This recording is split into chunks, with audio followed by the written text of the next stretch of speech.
কুমিল্লার গোমতী নদীতে ককশিট ও কলাগাছের সঙ্গে বেঁধে পাচারের জন্য ভাসিয়ে রাখা বিপুল পরিমাণ মাদকদ্রব্য জব্দ করেছে বিজিবি।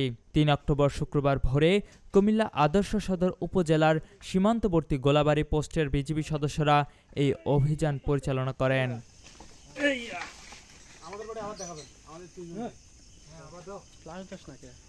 কুমিল্লা ১০ বিজিবি অধিনায়ক লেফটেন্যান্ট কর্নেল মীর আলী এজাজ শুক্রবার সকাল ৯টায় বিষয়টি নিশ্চিত করেন।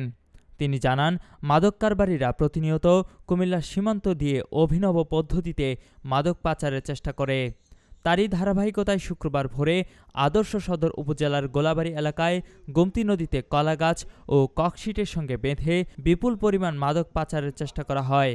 বিষয়টি টের পেয়ে বিজিবি সদস্যরা অভিযান পরিচালনা করেন।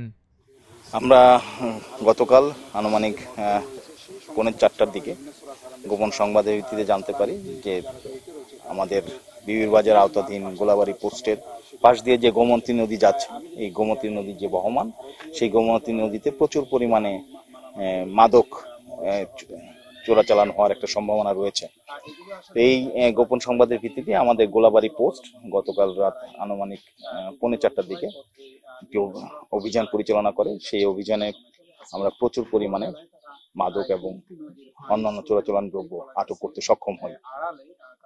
এখানে আমরা আপনার আনুমানিক 300 লিটার মদ, তারপরে আপনার 350 লিটারের মতো, 350 বোতলের মতো 350 ক্যান আপনার বিয়ার এবং হচ্ছে গিয়ে 100 বোতলের মতো স্কাফ সিরাপ রয়েছে।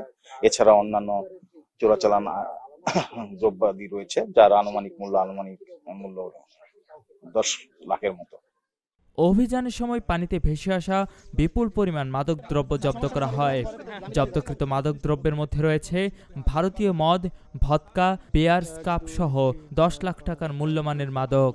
তবে এই ঘটনায় কাউকে আটক করা সম্ভব হয়নি। পরে আইনানুগ প্রক্রিয়া শেষে মাদক দ্রব্যগুলো কাস্টমসে জমা দেওয়া হয়। কুমিল্লার কাগজ, নিউজ ডেস্ক।